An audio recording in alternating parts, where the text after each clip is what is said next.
आप लोग मुझे बरसों से देख रहे हैं, पूरा मुंबई का, पूरा महाराष्ट्र।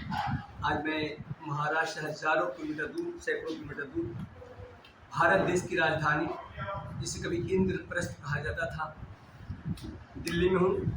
और भारतीय जनता पार्टी के लगभग मैं वो खुशनसीब इंसान हूँ, जब अपना हवाई जहाज हाईजैक हुआ था तो अटल बिहारी वाजपेयी साहब की प्रेस कॉन्फ्रेंस करने का मुझे सौभाग्य प्राप्त हुआ था।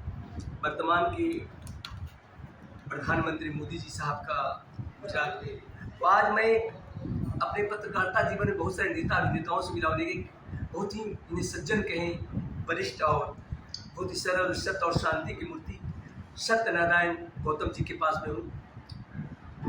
आज मैं उनसे पूछता हूँ, सर आपसे मैं 8 अक्टूबर की संध्या को मिला था यहीं पे, तो आपसे हमारी बात हो बोल के एग्जिट पोल तो कुछ और कहा है, कुछ और हो गया, इस पर क्या आप बात बताएं?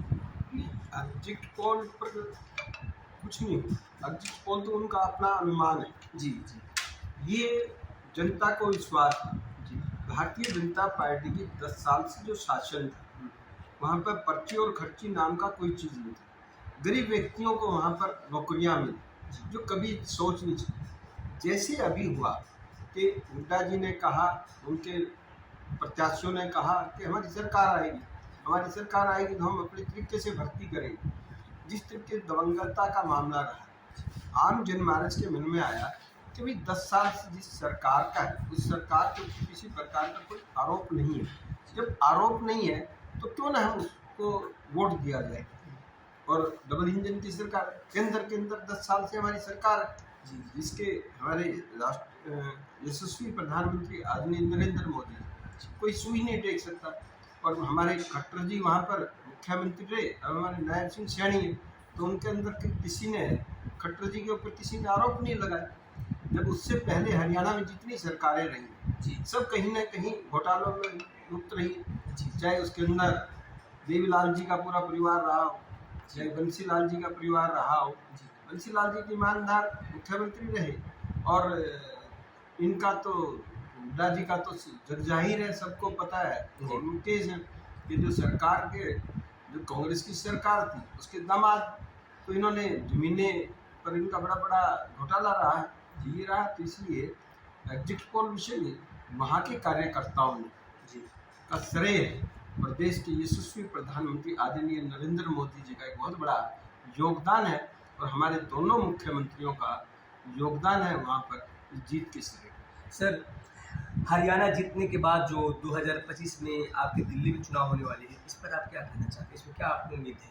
हरियाणा से और दिल्ली की सीमा लगती है जी, जब हरियाणा से चलेंगे तो दिल्ली में आएंगे। हरियाणा का बहुत मात्रा में लोग दिल्ली में रहता है जी, उनको लगता है कि दिल्ली के अंदर 93 से 98 में दिल्ली के अंदर जो भाजपा की सरकार थी, तो हमने नए कॉलेज दिए, हमने ये मुल्क नहर जिसको 800 MGD पानी का समझौता करा के लाए, नए हॉस्पिटल दिए। इन्होंने क्या दिया? अच्छा, जब से 2013 के अंदर केजरीवाल बने, 10 साल से उन्होंने क्या दिया? आप किसी सड़क पर जाइए, हाँ, सड़क के अंदर आपको पता लगेगा सड़क में गड्ढा या गड्ढे में सड़क है। 4 व्हीलर और चलना मुश्किल है। ईमानदारी की बात करते हैं जी, सबसे कट्टर बेईमान अगर कहा जाए, हाँ, जिसने शराब का घोटाला किया, शराब से भी बड़ा घोटाला जी, पानी का है। देखिए, चाहे हम हमारी विचार मिले ना मिले, दिल्ली की मुख्यमंत्री रही शीला दीक्षित जी, जब वो गई तो जल बोर्ड 600 करोड़ के प्रॉफिट में था, और आज वही जल बोर्ड 83,000 करोड़ के घाटे में। इससे क्या लगा सकते हैं? किसको पानी फ्री दिया? कोई पानी फ्री नहीं। बिल देखिए कितने आ रहे। जी सर। कुमारी शैलजा जी सुबह सुबह भी बाइट में सुन रहा था, तो इसमें भी कुछ तिकड़मबाजी है भारतीय जनता पार्टी को हरियाणा में, तो पासा ही पलट दिया, इसमें भी कुछ बात है, कह रहे थे, इसमें भी याद उसके कहने से क्या, लोकतंत्र के अंदर लोगों को विश्वास है। जी, हमारे काम पर विश्वास था, हमारे कार्यकर्ताओं का विश्वास था, हमारे कार्यकर्ताओं में अपने नेता पर विश्वास था। और हमारे जो मुख्यमंत्री, वो प्रोफाइल आम जनता से मिलते हैं, उनका द्वार 24 घंटे खुला है, कोई भी व्यक्ति जाके हमारे मुख्यमंत्री से मिल सकता है। अब्दुल्ला जी कह रहे हैं 372 को फिर लौटाएंगे, इस पर आप क्या कहें? कश्मीर देखिए, पूर्ण राज्य का दर्जा नहीं है जी, अच्छा, हाँ, J&K पूर्ण राज्य का दर्जा नहीं, हाँ, केंद्र के अधीन है जी, केंद्र ने उसको पास किया है, तो कैसे कर दे?